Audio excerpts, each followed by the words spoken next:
உணர்ச்சி நெறிப்படுவீர். ஆசான் மா. செந்தமிழன் அவர்களோடு ஓர் உரையாடல். செம்மை வெளியீட்டகத்திலிருந்து வெளிவர இருக்கும் ஐநெறி நூல் குறித்து ஆசான் மா. செந்தமிழன் அவர்களோடு உரையாடுபவர் திருமதி தங்கம் மகேந்திரன். வணக்கம். ஐநெறி எனப்படும் ஐயையின் நெறிகளில் இன்றைய காலகட்டத்தில் மனிதர்கள் உணர்ச்சி நெறிப்பட்டு வாழ்வதற்கும் உறவுகளில் நெறியுடன் உறவாடுவதற்கும் பல நெறிகள் வழிகாட்டல்களை ஆசான் நமக்கு வழங்கியுள்ளார். அவற்றை குறித்து ஆசானுடன் உரையாடலாம். வணக்கம் ஆசான். வணக்கம் தங்கம். அண்ணா, தொடக்கத்துல நம்ம கொள்கை கல்வி வகுப்புகள் உடல் நலம் குறித்ததா, செரிமான நலம், மூச்சு நலம் இந்த மாதிரி துவங்கினாலும் சமீப காலமாக உடல் மனம் உறவு, உணர்ச்சி நெறிப்படுதல் இப்படி வேறு ஒரு பரிமாணத்துல வளர்ச்சி அடைஞ்சிட்டு இருக்கு. இந்த மாற்றம் இன்னைக்கு சூழல்ல மனிதர்களுக்கு உடல் நல வழிகாட்டல்களை விட உணர்ச்சி நல வழிகாட்டல்கள் அதிகம் தேவைப்படுகிறது அப்படிங்கிறதுனாலதான் எடுத்துக்கலாங்களாண்ணா? இரண்டும் இணைந்து தேவை இருக்கு. உடல்நல வழிகாட்டல்களை பொறுத்தவரை நம்ம பணிகள் வேற வேற வகையில நம்ம செய்து கொண்டிருக்கிறோம். அதனால உணக்காப்பு குழு கூடல்கள்ல கொஞ்சம் வழிகாட்டல் செய்யறோம். தனியா சில வழிகாட்டல் நானும் உரையா வெளியிடுறேன். அது போக நேர நிகழ்வுகள்ல நேர மக்கள் வரும்பொழுது அவர்களுக்கு வழிகாட்டல் செஞ்சிட்டு இருக்கிறோம். அப்புறம் சமயவனத்துக்கு மக்கள் வந்து சந்திச்சு வழிகாட்டல் பெறாங்க. அப்புறம் இவை இல்லாமல் தொலைபேசி வழியாக சின்ன சின்ன சிக்கல்களுக்கான வழிகாட்டல்கள் கிடைக்குது. இப்படி பல வகையில் நம்ம உடல்நல வழிகாட்டல் முன்னெடுக்கிறோம். ஆனா அந்த மன உணர்ச்சி நெறிப்படுதல் என்ற ஒரு துறையில நம்முடைய செயல்பாடுகள் இன்னும் மிகுதியாக வேண்டியிருக்கு. போதுமான அளவு இல்லை அப்படின்னு நினைக்கிறேன். இது அப்புறம் இந்த ஊழி காலத்துடைய போக்குல மனிதர்களுக்கு பிறழ்ச்சி மிகுதியாகும் என்பது உண்டு. அது ஊழி நூல்லே குறிப்பிடப்பட்டிருக்கு. இன்னைக்கு உலகம் முழுவதும் உள்ள ஒரு நவீனம் வளர்ந்த எல்லா நாடுகளிலுமே மனப்பிறழ்ச்சி அதிகமானதை பார்க்க முடியும். அது தனிய ஆய்வுகள்லாம் தேவையில்லை, பார்த்தாலே தெரியும் பிறழ்ச்சி அதிகமாயிட்டு இருக்கு அப்படின்னு. அப்போ இது ஒரு கட்டுக்கடங்காத நிலைக்கு தான் போகும். கட்டுப்படுத்தலாம் முடியாது. இது கட்டுக்கடங்காமல் தான் போய் கொண்டிருக்கிறது. இனியும் அப்படித்தான் வளர்ச்சி அடையாது. இதுல ஒரு கூட்டம் மட்டும் அல்லது ஒரு சிறு கூட்டம் இந்த நெறிப்படுதலை ஒரு கல்வியா கற்க வேண்டியிருக்கு. அப்படி கற்ற பிறகுதான் அப்படி ஒரு பெருங்கூட்டத்தில் உள்ள பிறழ்ச்சியை நலப்படுத்துவதற்கு, அவர்களை ஆற்றுப்படுத்துவதற்கான திறன் இருக்கும். அதனால இப்ப நம்ம முன்னெடுக்கிறது கூட ஒரு பெருங்கூட்டத்துக்கான வழிகாட்டல்னு நம்ம எடுத்துக்க வேண்டாம். ஐநெறி நூல் ஒரு பெருங்கூட்டத்தை வழிநடத்த வேண்டும் என்றுதான் நம்ம விரும்புறோம். ஆனா இப்ப அது நிகழாது.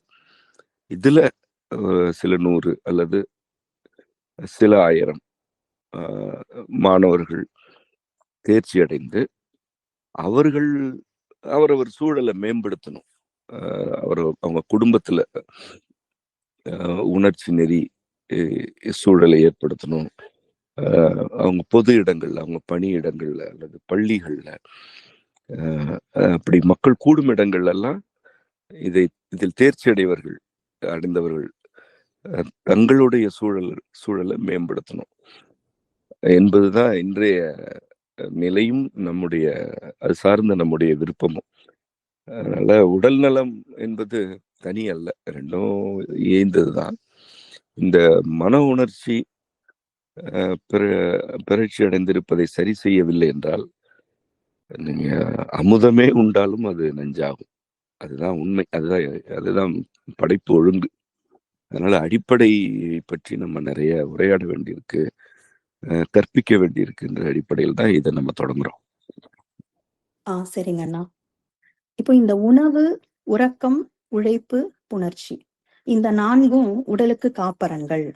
உணர்ச்சிகள் இயல்பாக சீராக இருக்கிறப்போ இந்த 4மே நிறைவாக இருக்கும் அப்படிங்கும்போது, இன்று பெரும்பான்மை மனிதர்கள் இந்த 4லுமே நிறைவில்லாம தான் இருக்காங்க. உணவு செரிப்பதில்ல, இயல்பான உறக்கம் இல்ல, உழைப்பு, புணர்ச்சியிலும் நிறைவில்ல. இவங்களுக்கான தீர்வு, வழிகாட்டல் என்னன்னு சொல்லுங்கண்ணா? இந்த 4லும் உள்ள பிறழ்ச்சிக்கு தீர்வு சொல்வது அடுத்த நிலையா வச்சுட்டு, இது பிறழ்ச்சியில் இருக்கிறோம்ன்றத முதல்ல இவங்க ஒத்துக்கிறது தான் இப்ப நமக்கு முன் இருக்கக்கூடிய மிகப்பெரிய சவாலா இருக்கு. இப்போ நீங்க ஒருவர் தான் சிக்கலில் இருப்பதாக ஒத்துக்கொண்டால் இது தீர்வுன்னு சொல்லலாம். இப்ப பிறழ்ச்சியுடைய இடர்பாடு என்னன்னா, இது 4லுமே பிறழ்ச்சி அடைந்தவர்கள் அவர்கள் தான் நல்லபடியாக வாழ்வதற்கு துடிப்பதா தான் கருதுவாங்க. அல்லது அவங்க தான் நல்லபடியா வாழ்ந்துட்டு இருக்கிறதா கருதுவாங்க. நீங்க அவர்களுக்கு போய் தீர்வு எல்லாம் சொல்ல முடியாது. அவங்க வேணா நமக்கு தீர்வு சொல்லுவாங்க. சொல்லுவாங்க. அவங்க ஏன் இதுல என்ன இருக்குன்னு சொல்லுவாங்க. இதுல என்ன சிக்கல் இருக்கு, இப்படிதான் இருக்க முடியும் அப்படின்னு சொல்லி பேசுவாங்க. அல்லது இதுதான் எனக்கு பிடிச்சிருக்கு அப்படிதான் சொல்லுவாங்க. அப்போ நம்ம இது இயல்பான நடைமுறைகள் இந்த 4லும் இருக்கணும் என்பதையே முதல்ல கற்பிக்க வேண்டியதா இருக்கு. இப்போ உணவுன்னு எடுத்துட்டா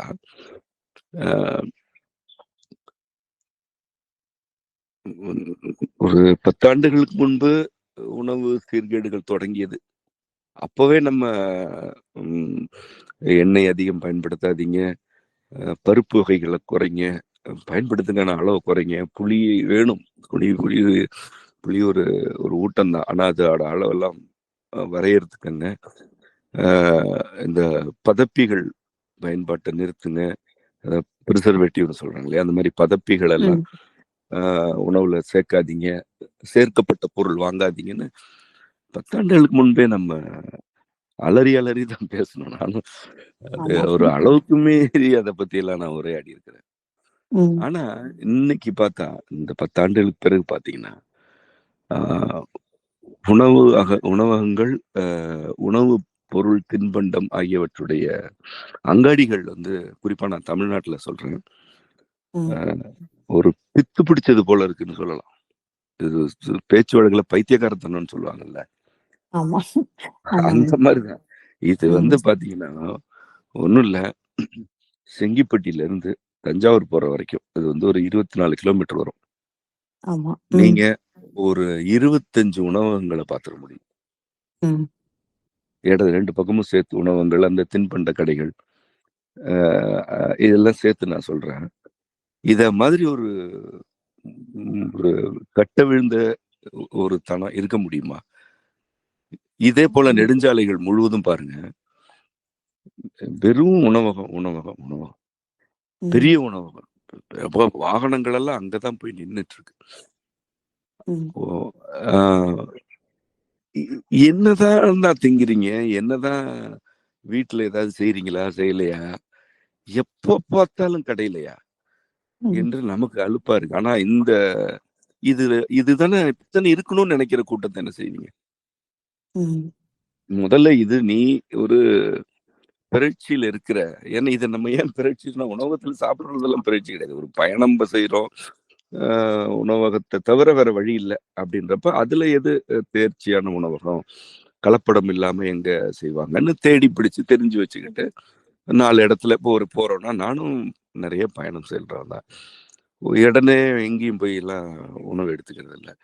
அங்க கேட்போம், இங்க எது நல்லா இருக்கும், எந்த மாதிரி கடை நல்லா இருக்கும் போய் பார்ப்போம், வெளியில நின்று பார்ப்போம், சூழல்லாம் பொருத்தமா இருக்கான்னு பார்ப்போம், கொஞ்சமா ஒண்ணு வாங்கி பார்ப்போம், அது பொருத்தமா இருந்தா அடுத்ததுக்கு போவோம். இதுதான் வந்து காலகாலமா மனிதர்கள் வெளியில உணவு கொண்ட முறை. நான் புதுசா செய்யல. உங்களுடைய மூத்த தலைமுறை, நம்ம எல்லாரும் ஏறத்தாழ ஒத்த வயது தானே. நமக்கு மூத்த தலைமுறை, நம்முடைய தாய் தகப்பன், அவங்களுடைய தாய் தகப்பன் எல்லாம் பாத்தீங்கன்னா இப்படித்தான் உணவகங்களை அணுகுனாங்க. இன்னைக்கு பாத்தீங்கன்னா ஒரு தொலைபேசி அழைப்புல வீட்டுக்கு கொண்டு வந்து கொடுக்குறான். அது எந்த கடையில இருந்து வருது, அது எப்படி எப்ப செய்யப்பட்டது, சூடேற்றப்பட்டதா இல்ல புதிதா தான் செய்யப்பட்டதா, எதை பத்தியுமே அக்கறை இல்ல. அது வயிறா வாயா இல்ல அது என்ன குப்பை தொட்டியா, குப்பை தொட்டியில கூட தொடர்ந்து போட முடியாதே, நாற்றம் எடுக்குமே. எதை பத்தியுமே அக்கறை இல்ல. துளி இதான் பிறழ்ச்சி. அப்புறம் உணவின் வகைகளை பாருங்களேன். இந்த பிரியாணின்னு ஒண்ணு இருக்கு.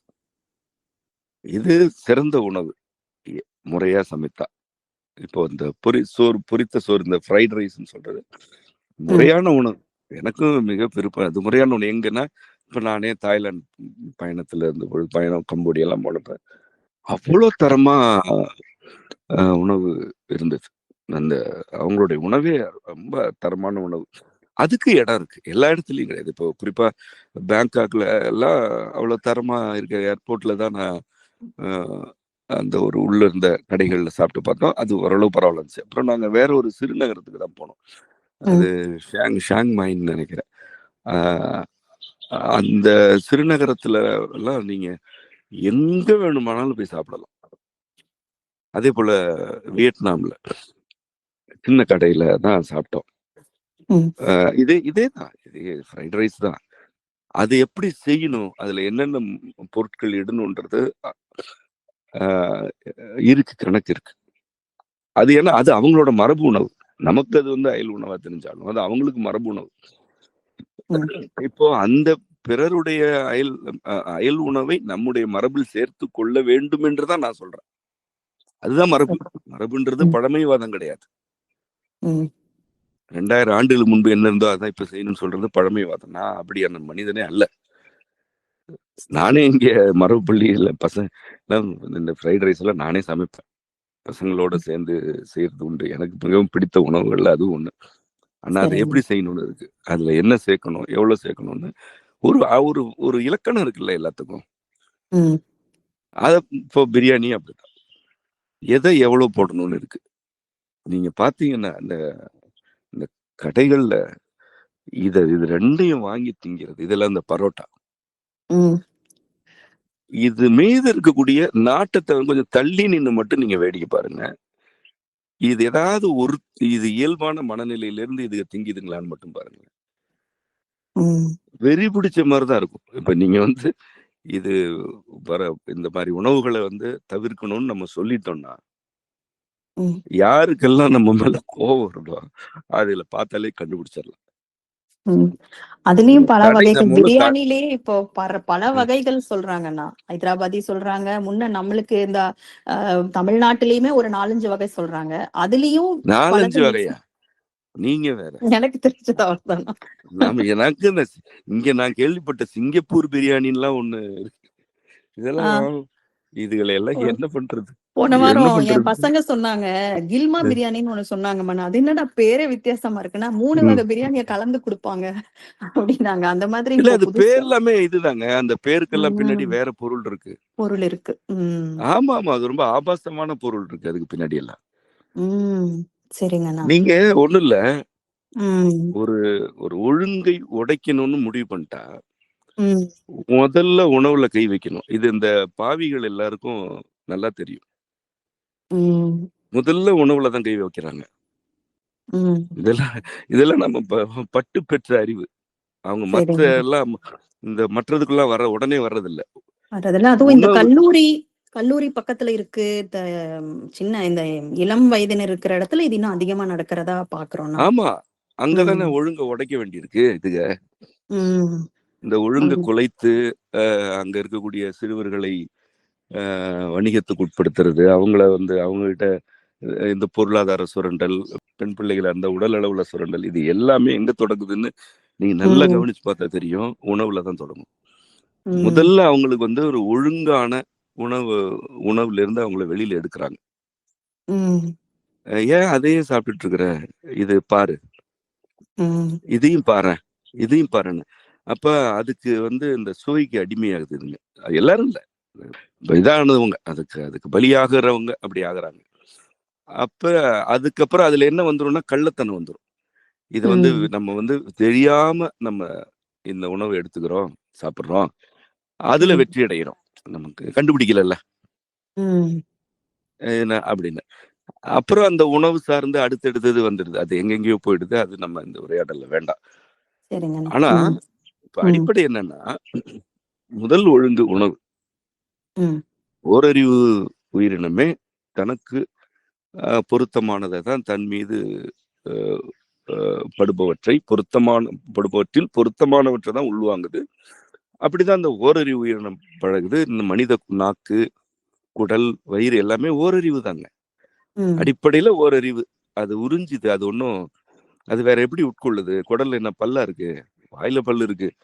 அதுக்கப்புறம் குடல் எப்படி என்ன செய்யுது? உறிஞ்சுது. ஒரு ஒரு ஒரு செல் உயிரி எப்படி புறத்தில் உள்ள சாரத்தை உறிஞ்சி எடுத்துக்கொள்கிறதோ அது போலதான் குடல், இரைப்பை இதெல்லாம் உறிஞ்சி ஊட்டமா மாத்துது. அப்ப இது எதை உறிஞ்ச வேண்டும்ன்ற ஒழுங்கு அதுக்கு இறைவனால் வகுக்கப்பட்டிருக்கு.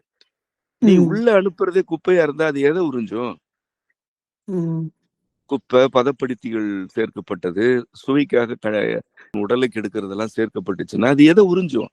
இப்படி அது உள்ள இழுப்பதே நஞ்சா போயிடுது.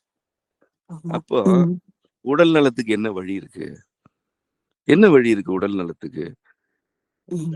கெட்டுட்டே இருக்கும். இது உடல் நலம் மட்டும் இல்ல. மீண்டும் சிக்கல் எங்கன்னு வருதுன்னா, நான் இப்படித்தான் திம்பேன், நான் இதைத்தான் திம்பேன் அப்படின்ற பிடிவாதம் வளர்றது பாத்தீங்களா? இப்ப நம்ம இத பேசும்பொழுது என்ன ஆயிடும்னா, நம்ம வாழ்க்கை வாழக்கூடாதுன்னு சொல்றவன் ஆயிடுறோம்.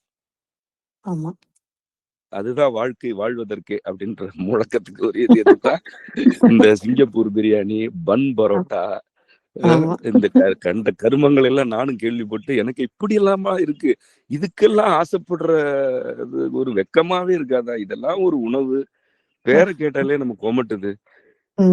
இதுல இதுக்கெல்லாமா அடிமையாகணும்? எதுக்கு அடிமையாகிறதுன்னு இல்ல, இதுக்கெல்லாம் அடிமையாகணுமான்னு இருக்கு. மக்கள் அப்படிதான் இருக்குதுங்க. இது ஏதோ ஒரு அரிய பொருள் மாதிரியும் இத செய்திகள் ஒரு பெரிய விடுதலை கொடுக்குது. அதாவது நீ எது வேணா சாப்பிடலாம், எதை வேணா சாப்பிடலாம் நினைக்கிறதே பிறழ்ச்சி தானே, மனப்பிறழ்ச்சி தாங்க. அது உண்மையாகவே மனப்பிறழ்ச்சி. இதெல்லாம் இது உடலுக்கு எடுக்குது, மனதை கெடுக்குது, சூழலுக்கு எடுக்குது. இது குழந்தைகளுக்கு தொடர்ந்து கொடுக்கப்படும் போது என்ன ஆகும்? இந்த குழந்தைகளுக்கு ஏதாவது ஒரு நோய் தீருமா? வந்த நோய் போகுமா? வளர்ந்தவர்களுக்கு தான் எத்தனை கட்டி, எவ்வளவு வயிறு பானை மாதிரி ஆகுறது, செரிமானம் கெட்டு போறது, ஒன்றா இரண்டா இவ்வளவு சிக்கலும் எதுக்குன்னா, நான் பொருந்தாதது மேல எனக்கு நாட்டம் இருக்கு, இவ்வளவுதான். வேற ஒன்றும் பெரிய நியாயம் எல்லாம் இதுல ஒன்றும் கிடையாது. இதிலிருந்து விடுபடுவதற்கு முதல்ல பிறழ்ச்சியில இருக்கிறோன்றதை ஒத்துக்கணும். நம்ம பிறழ்ச்சியில இருக்கிறோம், இந்த உணவு தொடர்பா நமக்கு ஒரு இயல்புக்கு மாறான கருத்து இருக்கு என்பதை ஒத்துக்கிட்டாதான் விடுபட முடியும். ஆனா அப்படிதான் நாங்கள் எல்லாம் வாழ பிறந்தவர்கள்னா சரி இருந்துட்டு போட்டு போக வேண்டியது. அதான் நான் சொன்னல, இது எல்லாருக்கும் எல்லாம் நம்ம போய் இப்ப ஊட்டி விடலாம் முடியாது. ஊட்டினா அப்புறம் இந்த உணவு தான் பிடிக்காதே, இதுதான் பிடிக்காதே, இது நம்ம மூஞ்சிலேயே துப்பிட்டு போயிடுங்க. அதனால யாருக்கு வேணுமோ, நான் வாழணும்னு விரும்புறேன், நெறிப்பட்டு வாழணும்னு விரும்புறேன். அப்படி யாருக்கு வேண்டுமோ அவர்களுக்கு முதல்ல நீங்க பிறழ்ச்சியில இருந்து விடுபடுங்கன்னு நம்ம சொல்லணும். அதுக்கு அவங்க என்ன சொல்லணும்?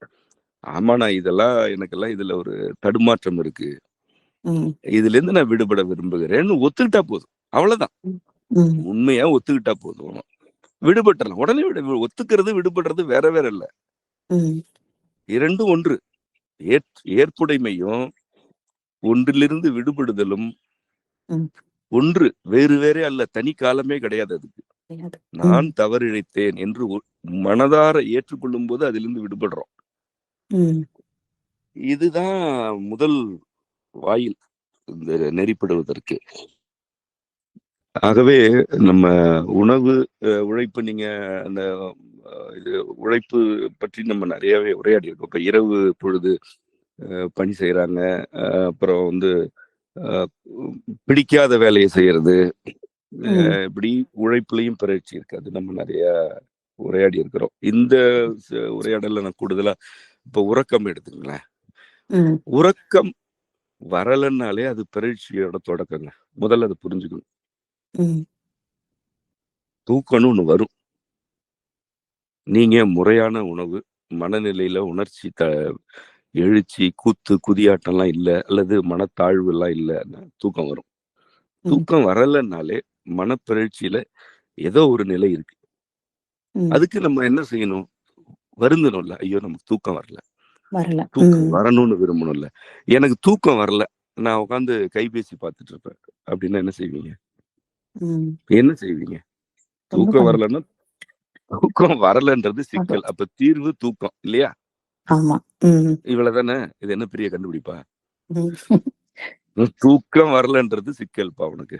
அப்ப தீர்வு எது? தூங்குறது. இவ்வளவுதானே. தூக்கம் வரல, நான் இத ம். செய்றேன், நான் அதை செய்றேன்றதுன்னா, நீ எது சிக்கலோ அதை பெருக்கி கொண்டிருக்கிறாய். ம். கைபேசி பார்க்கிறது, அதுல காணொளி பார்க்கிறது, காணொளியை பார்த்துக்கிட்டே இருக்கிறது. அது இந்த இப்ப ம். இதெல்லாம் வந்து இந்த இதெல்லாமே ஒரு நிமிடத்துக்குள்ள இதெல்லாம் நிறைய துண்டு காட்சிகள் ஷார்ட்ஸ் வருது இல்லையா? ஆ. அதெல்லாம் ம். நமக்கு இருக்கு. நான் இப்ப இதெல்லாம் இந்த கொடுமைகளை எல்லாம் நான் இப்ப கேள்விப்படுற நிலைமையில நான் இருக்கிறேன்.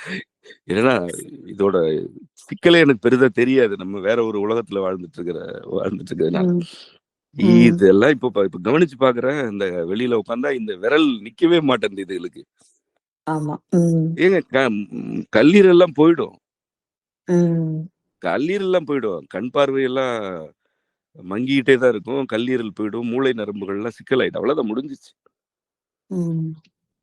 அது ஒண்ணும் இதுக்கெல்லாம் இது என்ன இதுல இருந்து மீட்டெடுக்கிறது ஒரு வேலையா? நீ போய் ஆகாவலியா பாப்ப. ம். ஒவ்வொன்னுல இருந்தா மீட்டெடுத்துட்டு இருக்க முடியுமா குடும்பத்துல இருக்கிறவங்க? ஒவ்வொன்னுல ம். இருந்தா மீட்டெடுத்துட்டே இருக்கணும். இந்த மாதிரி திங்காத, அதுல இருந்து ம். மீட்டெடுக்கணும். ம். இந்த மாதிரி கைபேசி அதிகம் பயன்படு அதுல இருந்து மீட்டெடுக்கணும். இப்ப என்ன மீட்டெடுக்கிறதே வேலையாயிடுமா? குடும்பத்துல ஒருத்தருக்கு ஒரு 4 பேர் கொண்ட குடும்பம். ம். அதுல ஏதோ தனிப்பட்ட ஒருவர் இப்படி ஆயிடுறாங்க. வேற வேலை இல்ல அவங்களுக்கு. நீ ம். ஏதோ ஒரு பணி செய்ய சூழல்ல ஒரு குடும்பத்துக்காக பொருளீட்ட போனப்ப ஏதோ சிக்கல்ல மாட்டிட்டாங்க. இல்ல ம். ஏதோ ஒண்ணு ஒரு தொழிலுக்காக கடன் வாங்கினாங்க, சிக்கல்ல மாட்டினாங்க. சரிப்பா எல்லாரும் சேர்ந்து மீட் எடுக்கலான்றதுல ஒரு நியாயம் இருக்கு. ஆமா. ம். இது என்னது இது? தனி ஊதாரித்தனம், பொறுப்பு. பொறுக்கித்தனத்தனம் அதுல ம். என்ன வருது? இப்போ அதுல என்ன வருது? அந்த காணொளிகள்ல என்ன வருது? ம். என்னென்னலாம் வருது? ஆகாதது ஒண்ணே தான் ஒண்ணு ஒண்ணே ஒண்ணு உன்னை ம். நெறிப்படுத்துதா? ஒண்ணே ஒண்ணு. நீ ஒரு ம். 10,000 பார்த்திருப்ப. ம். உன்னை நெறிப்படுத்தா? உன் உணர்ச்சியை தூண்டுது. ஆமா. ம். உணர்ச்சியை தூண்டுது. நீ உணர்ச்சியை இப்படி தூண்டி தூண்டி தூண்டி என்ன செய்வ? உணர்ச்சி தூண்டுனா அதுக்கு ஏதாவது செய்யணும்ல. ம். ஏதாவது செய்யணும்ல. ஒண்ணும் செய்யாது. அப்ப தூக்கம் வராது. தூக்கம் வராது. ம். தூக்கம் வராது. நீ உன்னை தூண்டிட்டே இருந்தா எப்படி தூக்கம் வரும்? ம். தூக்கம் வராது. ஏதாவது ஒரு உணர்ச்சி தூண்டலுக்கு ஆட்பட்டுட்டு இருந்தா எப்படி தூங்குறது? ம். அப்புறம் வேற வேற பழக்கங்கள் வந்துருது. தூங்குறதுக்குன்னு வேற வழிமுறைகளை அந்த பாவங்கள்ல ஈடுபடுறது. அடுத்தது ம். இது இது செஞ்சாதான் தூங்க முடியும். இப்படி இருந்தாதான் தூங்க முடியும். அப்படி ஏதோ ஒரு ம். பழக்கத்துக்கு ஆட்படுறது. இப்ப பாருங்க, ம். தூக்கம் வரல அப்படின்னா தூக்கம் வரணும்னு வேண்டிட்டு தூக்கம் வர வேண்டும் என்ற மனநிலையில இருந்தா தீர்வு கிடைச்சிரும். ம். தூக்கம் வரல, நான் அதை செய்யறேன். இப்படி போய் இது எங்க போய் நிக்குது? மீட்க முடியாத பள்ளத்துல போய் விழுந்துடுறாங்க பல பேர். ஆமா. இது அதனாலதான் நம்ம இந்த 4 அடிப்படைகள் எல்லா கொள்கையிலையும் சொல்லுவோம். நீங்க உணவு, உழைப்பு, உணர்ச்சி, உறக்கம். இந்த 4ல ஒருத்தர் எப்படி இருக்கிறாருன்னு பார்த்தாலே தெரிஞ்சிடும். அவர்கள் இயல்பா வாழ்றாங்களா இல்லையான்னு. ம். இந்த புணர்ச்சின்றது இதோட தொடர்புடையதுதான். இது நான் இது ம். வரைக்கும் சொன்ன எல்லாத்தோடையுமே தொடர்புடையது. ம். உணர்ச்சினா நிறைவு தரணும். அது உறவுகளுக்கு இடையில தான் அமையும். ம். உறவு இருக்கணும், காதல் இருக்கணும். ம். அதுல நிகழ்றதுக்கு பேரு தான் புணர்ச்சி. ம். பிறழ்ச்சி அடைந்த நிலையில இருக்கிறவங்கள்ட்ட நம்ம என்ன காதல் எதிர்பார்க்க முடியுமா? ஒரு புணர்ச்சி நிறைவுன்னு என்னன்னு பேச முடியுமா? இன்னைக்கு அதுல என்னென்ன இறுதி கருத்துக்கள்லாம் வருது? என்னென்ன கருத்துக்கள்லாம் வருது தெரியுங்களா? புணர்ச்சியில. ம். ம். இப்ப கொஞ்ச நாளா தான் இதெல்லாம் நான் கேள்விப்படுறேன். ரொம்ப வியப்பா ம். இருக்கு. இந்த வலைதளங்கள்ல உள்ள கருத்துகள். ஆ அது இப்போ நீண்ட நேரம் ஈடுபடுவது எப்படி? இது வந்து ஒரு பெரிய கண்டுபிடிப்பா போயிட்டு இருக்குது. அதுதான் பெரிய உரையாடலா இருக்கு. ம். இதுக்கு என்னன்னா, அப்படி என்ன நீ என்ன குதிரையா? இல்ல நாயா? நாய் தான் அப்படி செய்யும். மணிக்கணக்கா ஆகும். அதோட உடல் அமைப்பு அப்படி. ம். இல்ல குதிரை, நீ குதிரையா என்ன? நீ தான் இந்த கூட்டம் ஒழுங்கான உணவு கிடையாது இதுகளுக்கு. இதுகளுக்கு ஒழுங்கா உறக்கம் வராது.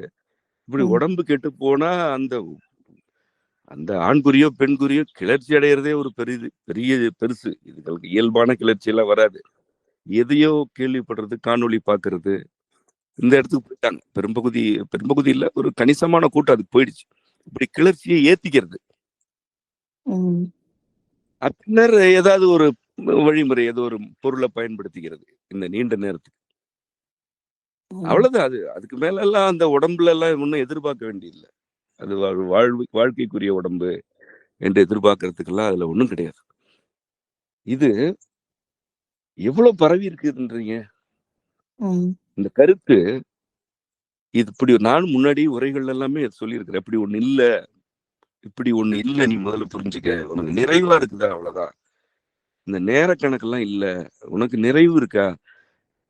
அந்த நிறைவுன்றது மனதுல இருக்கு. அந்த உறுப்புகள்ல இல்ல.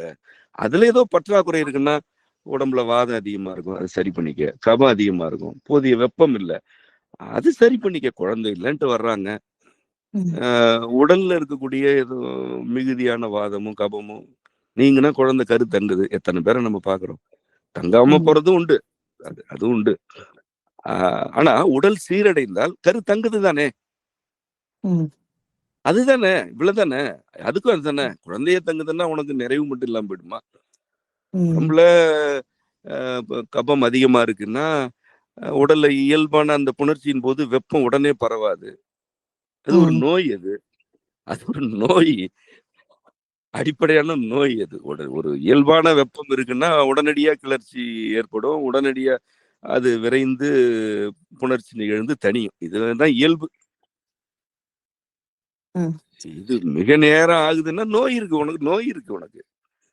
வந்து அது ஆணோ, பெண்ணோ 2 பேருக்கும் வந்து அதுல கபம் அதிகமா இருக்கு. கோழை கட்டி கிடக்கு. வயிறுலாம் சாக்கடை மாரி இருக்கு. அப்ப கொஞ்சம் கொஞ்சமா அது வந்து வெப்பம் பரவுறதுக்கே நேரம் ஆகுது. ம். இத சரி பண்ணணும். இதுதான் ஒரு நிறைவு நாட்டம். நிறைவா இருக்கணும்னா இதுதான் வழியா இருக்கும். ஆனா என்ன பண்றாங்க? என்னென்னவோ செய்றாங்க. நீங்க பார்த்தீங்கன்னா இன்னைக்கெல்லாம் சாலைகள்ல இந்த இவங்க அரவாணிகள் இருக்காங்களே, திருநங்கையர்ன்னு சொல்லப்படுற அரவாணிகள். ம். தமிழ்நாட்டுலலாம் எல்லா சாலைகள்லயும் நிக்கிறாங்க இப்போ. ம். நீங்க அது நீங்க பார்க்காமலாம் கடந்து போகவே முடியாது. ம். இரவு 7 மணி ஆயிடுச்சுன்னா, இரவு அந்த அந்தி பொழுது வந்துருச்சுன்னா, எல்லா ஊருடைய புற நெடுஞ்சாலைகள்லயும், ஊருக்கு புறத்தே இருக்கக்கூடிய நெடுஞ்சாலைகள்லயும் அவங்க இருக்காங்க. அவங்க என்ன செய்றாங்க? இதுதான் செய்றாங்க. இது என்ன ரொம்ப அத வெளிப்படையா பேச முடியாது. ஆனா இதுதான் முற்று முழுதாக பிறழ்ச்சி அடைந்த செயல்பாடுகள் அதெல்லாம். ஐயோ! அதெல்லாம் வந்து இப்போ அருவருத்து வாந்தி எடுக்கணும். அந்த மாதிரியான ஒரு இயல்பான மனிதருக்கு வாந்தி வரும். ம். இதுக்கு அத்தனை ஆண்கள் அங்க போறாங்க. இதுக்கு வேற இடங்கள்லாம் நெறைய இருக்கு. இது அவங்க சாலையில நிக்கிறாங்க பாவம். இத ஏதோ பெரிய தீமாட்டிகள் மாரியும், கோமான்கள் மாரியும், இந்த பொறுக்கிகள்லாம் ஒண்ணா சேர்றதுக்கெல்லாம் நெறைய இடங்கள் இருக்கு இப்போ. நெறைய இடம் இருக்கு. அதுக்குன்னு தனியா அ உடை இருக்கு. அதற்குன்னு தனியா குறியீடுகள் இருக்கு. என் இதெல்லாம் வந்து நம்ம நெனச்சா வாந்தி வரணும் நமக்கு. வரும். இயல்பான மனிதர்களுக்கு. இது முன்பெல்லாம் எப்படி இருந்ததுன்னா, சென்னையில ஒரு சில இடங்கள் நம்ம கேள்விப்பட்டோம். இன்னைக்கெல்லாம் நகரங்கள்ல இருக்குங்க. இந்த மாரி ம். இடங்கள் நகரங்கள்ல இருக்கு. சிறுநகரங்கள்ல இருக்கு. அப்படி ஆயிடுச்சு. நம்ம இப்ப எந்த எந்த எந்த கூட்டத்துக்கு மத்தியில வாழ்ந்துட்டு இருக்கிறோம்னு நெனச்சேன். நடுங்குது, பயமா இருக்குங்க. பயமா இருக்கு, நடுங்குது. ஆமா, இப்ப நான் சொல்றேன்ல, இப்ப இதே உரையாடலை கேட்கிற பலருக்கு இது தெரியும், இதெல்லாம் இருக்குன்னு. பலருக்கு இது தெரியும். இன்னும் நான் குறைவா தான் சொல்றேன். என்ன இருக்கோ அதுல மிக குறைவா தான் நான் தெரிஞ்சுக்கிறேன். அதுல குறைவா தான் நான் சொல்றேன். இதுல இந்த 4 இப்படி கெட்டு போய் கிடந்தா இந்த கூட்டம் மனப்புரட்சி கூட்டமா இல்லையா? கண்டிப்பா மனப்பரட்சி. இதுதான் புரட்சி, இதுதான் புரட்சி. இது அடுத்தடுத்த தலைமுறைகளுக்கு கடத்தப்படுது. கல்லூரிகள், பள்ளிகள் வழியாக இது வந்து கடத்தப்படுது. இது கற்றுக் கொடுக்கப்படுது. இதெல்லாம் தவறு இல்லைன்னு சொல்லி தரப்படுது. இப்படிதான் வாழ்க்கையை வாழணும். சும்மா நம்ம வந்து ஒழுங்குடன் இருங்கள், ஒழுங்கா இருங்க, ஒழுங்குகளை கடைபிடிங்கன்னு சொல்றவங்க மேல எல்லாம் வந்து பகைமை உணர்ச்சி வருது. ஏன்னா இதெல்லாம் ஒரு இது இல்லைங்க, அது ஒரு அவ்வளவுதான். அடிமைப்பட்டாச்சுன்னா அவ்வளவுதான். நம்ம பாவம் தொழுவோர் பாடத்துல இருக்கும் இல்லையா, குற்றங்களுக்கு ஆட்பட்டு பாவத்தை தொழுதல், இதுக்கு ஆட்பட்டுட்டு பாவத்தையே கடவுள் போல தொழுதல். இந்த மாதிரி கூட்டத்தோட உலகத்துல பாவங்கள் தான் கடவுளே, தெய்வமே. அது என்ன சொல்லுதோ அதுதான் செய்யும். ஏன்னா அது பிடிக்கும். அது இது கிடையாது, அப்படியே ஏமாந்தெல்லாம் இல்ல, அதுதான் பிடிக்குது. அப்படித்தான் இருக்கணும், அதுதான் பிடிக்குது. இவ்வளவுதான் அவர்களுடைய மனநிலை என்பது. இதுல இருந்து நம்ம இப்ப இது நிலைமை. இப்ப சரி, இந்த நிலையில் இருந்து ஒரு கூட்டம் மீண்டு வரணுமா இல்லையா? இல்லைன்னா வாழ்க்கையே இல்லையே. எப்படி வாழ்றதுங்க முதல்ல? பிள்ளைங்க எப்படி வாழ்றது? எப்படி வாழ்றது முதல்ல? எப்படி வெளியில வர்றது? எப்படி ஒரு இடத்துல நிம்மதியா படு தூங்குறது? வாழணும்னா இங்க ஏதோ ஒரு பணியில தீவிரமா ஈடுபட வேண்டியதா இருக்கு. அப்ப முதல்ல இத பற்றிய உரையாடல்கள் முதல்ல நிகழணும் பொதுவெளியில. வேற உணவு, உழைப்பு, புணர்ச்சி, உறக்கம் இது நாள்ல இயல்பாரு. பற்றாக்குறை இருந்ததுன்னா அது எப்ப வேணாலும் தீரும். எல்லாருக்குமே பற்றாக்குறை எல்லா காலத்திலயும் இருக்கு. உணவுல பற்றாக்குறை இருக்கு, அது தீரணும்னு விரும்பு. போதிய உறக்கத்துக்கு நேரம், நம்ம நிலைமையில என்னன்னா தூங்க நேரம் இல்லைன்னு நமக்கு இருக்கு. படுத்தா தூங்கிடுறோம், தூங்குறதுக்கு நேரம் இல்லையே அப்படின்னு இருக்கு. நம்ம ஒன்றும் யாரும் என்ன வற்புறுத்துறது இல்லை. ஆனா நம்ம இந்த பணிகள்ல ஈடுபடுறது விருப்பமா ஈடுபட்டு குறைந்த 4 மணி நேரம் தூங்கினா போதும்னு இருக்கு. அப்ப நமக்கெல்லாம் என்ன விருப்பம்னா ஒரு சில நாட்கள்ல கொஞ்சம் நேரம் நல்லா தூங்கினா நல்லா இருக்கும், காலையில 7:30 வரைக்கும் அப்படி இருக்கு. அதுதான் அப்ப வந்து அவ்வளவு உழைக்கிறோம், இயல்பான உணவு இருக்கு, உறக்கம் வந்து இயல்பா வந்துருது. இதுதானே விருப்பமா இருக்கணும், இப்படிதானே இருக்கணும், இதுதானே வேட்கை, இதுதானே விருப்பமா இருக்கணும். மாறாக உணவு, உறக்கம், உழைப்பு இவற்றிலெல்லாம் பொருந்தாததுதான் வேணும் என்ற பிடிவாதம் யாருக்கும் கூடாது. முதல்ல வாழணும்னு விரும்பினா கூடாது. வாழ்க்கை வேணும்னா இதுல இருந்து வெளியில வந்துதான் ஆகணும். ஊழிக்காலம் 2 தான். ஒன்று ஊழிக்கு உடன்படுதல். இப்ப நம்முடைய வழிமுறை அது. ஊழிக்கு உடன்படு. இவ்வளோ என்ன சொல்றது, இந்த பொறுக்கி ஊதாரித்தனங்கள் எல்லாம் நம்ம உள்வாங்கிட்டோம், நிக்கிறோம் அப்படின்னா உடன்படுறோம். அதான் சமூகமே இப்படி இருக்கு. ஒரு காலத்துல நாங்கெல்லாம் இளம் வயதுல ஒரு காவிரி நீர் பிரச்சனைக்காக போராடணும், ஈழ படுகொலைக்கு எதிராக போராடுவோம், மொழி உரிமைக்கு போராடுவோம். அப்பா வழின்றதுனால, அப்பாவுடைய அரசியல் வழின்றதுனால ஒரு மாணவர்களான இருக்கும் பொழுது எங்களுக்கு கல்வி உதவித்தொகை கேட்டு போராடுவோம். அப்புறம் எனக்கெல்லாம் இப்போ நினைவு இருக்கு, என்னுடைய கல்லூரியில இந்த அப்பெல்லாம் வந்து மறு மதிப்பீடு இல்லையா, ரீவேல்யூஷன், அதுக்கு வந்து அப்ப தாள் தரமாட்டாங்க நாங்க படிக்கிறப்பெல்லாம். இப்ப நாங்க வந்து மறுமதிப்பீடு கேட்கிறோம்னா அவங்க திரும்ப கூட்டிட்டு இவ்வளவுன்னு சொல்லுவாங்களே தவிர எனக்கு அந்த விடைத்தாள் கிடைக்காது. நாங்கள என்னுடைய கல்லூரியில, தஞ்சை மன்னர் சரபோஜி கல்லூரியில நான் ம். முன்னெடுக்கிறேன் அந்த போராட்டத்தை. ம். அப்பாவோட நண்பர்லாம் தான் இப்படி ஒரு கோரிக்கை வைங்க அப்படின்னோடனே எனக்கு அது நல்லா பிடிச்சிருந்துச்சு. அது அருமையா இருக்குமே. இப்ப நான் எழுதின ஆமா. விடைத்தாள் எனக்கே கிடைச்சிருச்சுன்னா, ஆஹ் அஹ் அதுல என்ன மதிப்பெண் வழங்கியிருக்காங்க, அதுல அவங்க எதுவும் தவறு பண்ணாங்களா நான் பாக்குற உரிமை கிடைச்சிரும்ல. ம். ஆமா. அப்ப அது ம். கிடையாது. அப்ப முதல் முறையா எனக்கு தெரிஞ்சு அங்கதான் நாங்க போராடி கொண்டு வரோம் பாரதிதாசன் பல்கலைக்கழகத்துல. ம். அது நிறைவேற்றிட்டாங்க இந்த மாணவர் போராட்டத்தெல்லாம் கேட்டு. ம். நான் தான் அதை முன்னெடுத்தேன் அந்த இடத்துல. ம். அப்புறம் இன்னைக்கெல்லாம் அது ரொம்ப இயல்பாயிடுச்சுன்னு வைங்களேன். இப்போ ம். மாணவ பருவம்ன்றது நான் எதுக்குன்னு சொல்றேன்னா, நான்லாம் எதுக்கு போராடிட்டு இருந்தேன்னா, இது போல ம். இப்படிதான் போராடிட்டு இருந்தோம். அப்புறம் இந்த நம்முடைய இறைவனுடைய அரவணைப்புக்குட்பட்ட வாழ்க்கை வரும்பொழுது மரபு உணவுகளை மீட்டெடுப்போம்ட்டு அது ஒரு போராட்டம்னு சொல்ல முடியாது, பணி செய்தல். மரபு ம். உணவுகளை மீட்டெடுப்போம், உடல்நல கொள்கைகளை மீட்டெடுக்கணும். அப்ப நீரிழிவு நோய் என்பது ஒரு பெரிய சிக்கலா இருக்கு, அதுக்கு எதிரான ஒரு பணி செய்யணும். இது நான் நிம்மதியா அது மனநிறைவா போயிட்டு இருந்தது. ஆனா இன்னைக்கு சூழல்ல எதை ம். உரையாடுறோம்னு நினைச்சாலே அருவருப்பா இருக்கு. இதெல்லாம் உரையாடணுமா முதல்ல? இதெல்லாம் ம். பேசணுமா வெளியில? பக்கத்துல பேச வேண்டிய பேச்சா? இல்ல நம்ம வாயிலிருந்து இது தொடர்பான சொற்கள் வரலாமா? அப்படின்னு அருவருப்பு கொமட்டுது நமக்கு. ஆனா ம். இதுல ஈடுபட்டுதான் ஆகணும். அதான் ஊழிக்கு உடன்படுறது. இதெல்லாம் விரும்பி செய்வானா ஒருத்தன்? அல்லது நீங்க தான் இதெல்லாம் விரும்பி உரையாடுவீங்களா? நான் உங்களுக்கு இந்த உரையாடல்ன்றப்ப என்ன சொன்னேன்? அதுல நான்குன்னா இத பற்றிலாம் உரையாட வேண்டியிருக்கும். உங்களுக்கு தயக்கம் இல்லைன்னா உரையாடுவோம்னு சொன்னனா இல்லையா? ஆமாண்ணா.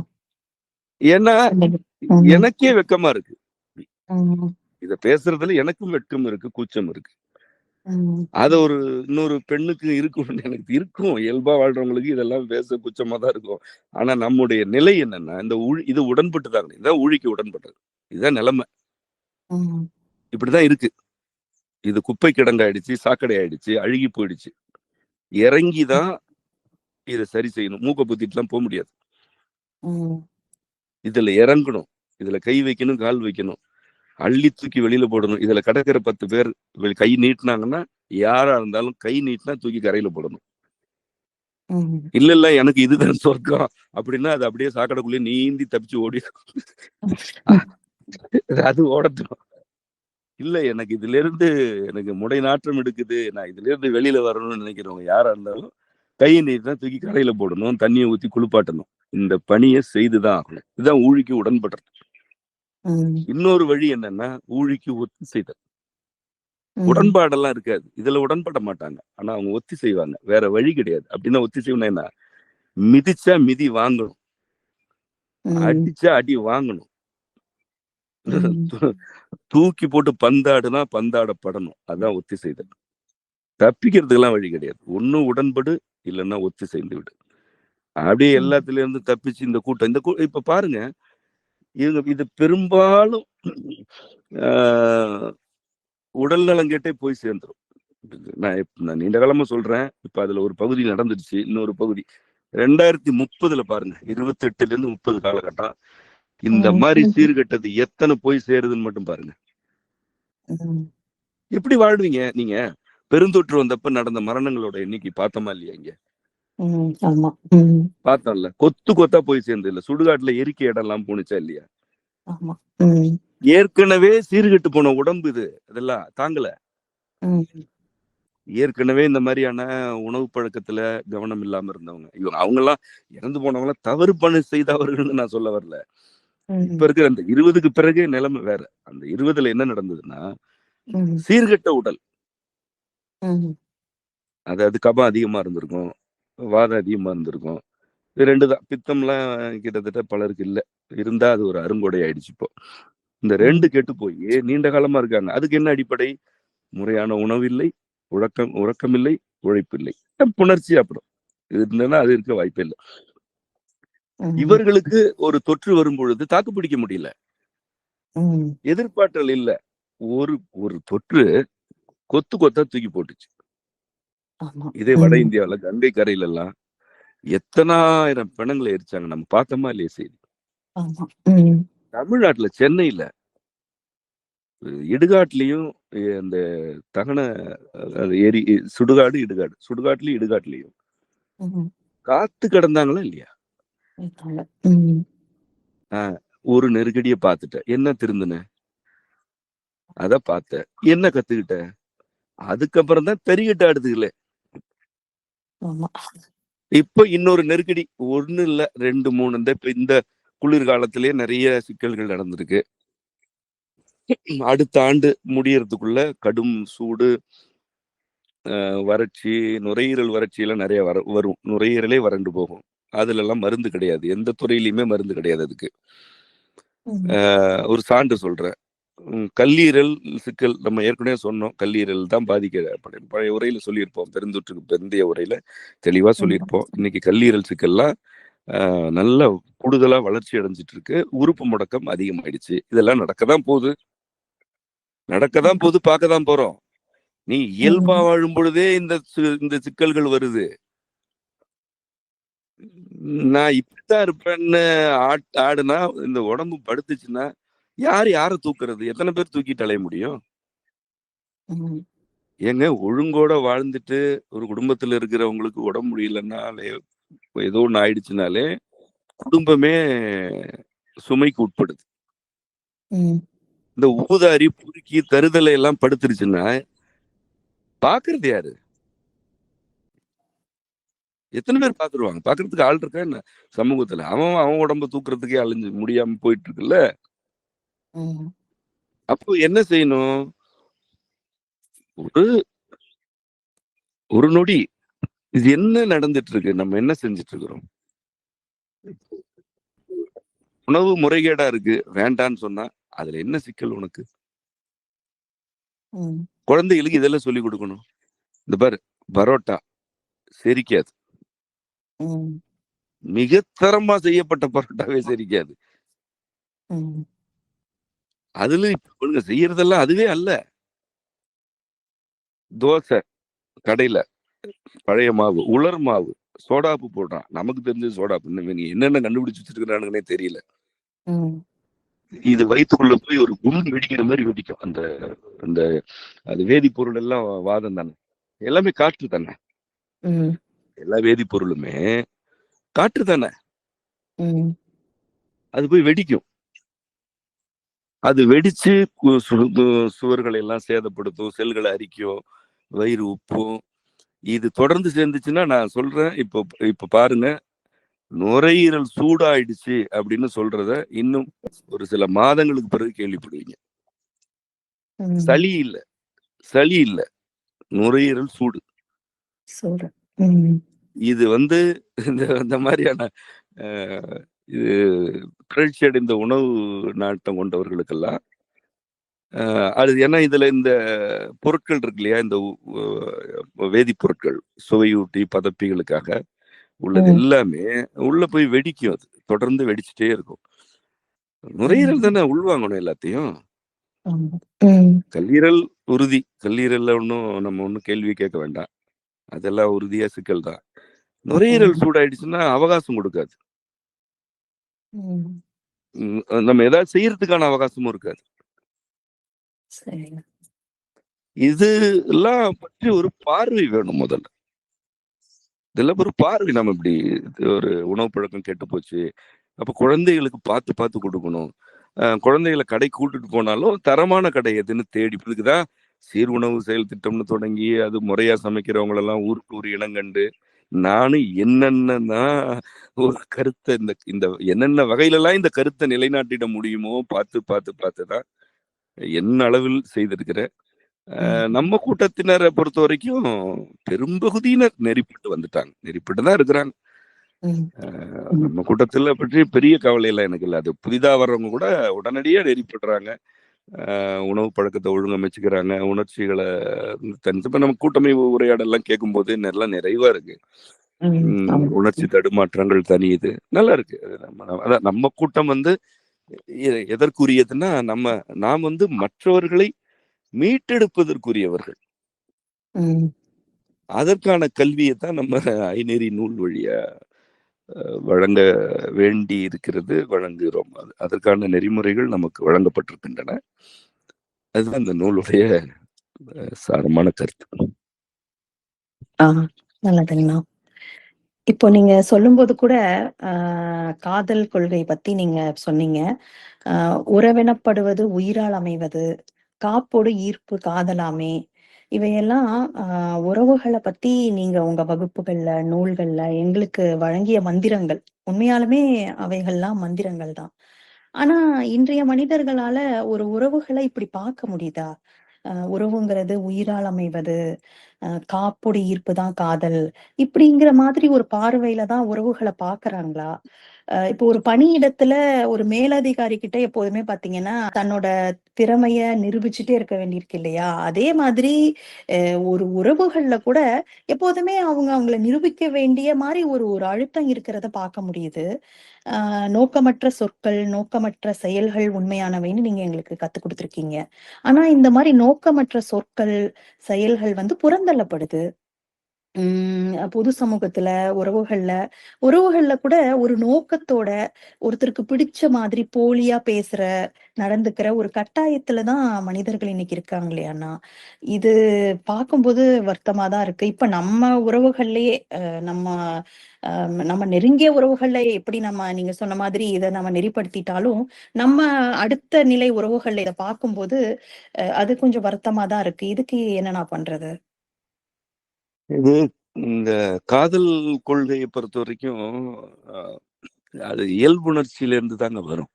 இப்போ பெருமை இல்லாதவங்க மட்டும்தான் காதலிப்பாங்க. அது ஒரு அடிப்படையான ஒரு ஒரு ம். இலக்கணம். பெருமைக்கு இல்லாதவங்க, பெருமைக்கு ஆட்படாதவங்க. ம். யார் ஒருவர் பெருமைக்கு ஆட்படுறாங்க அவங்களுக்கெல்லாம் நீங்க அடிச்சு போட்டாலும் காதல் வராது. கால்ல விழுந்து கெஞ்சினாலும் காதல் வராது.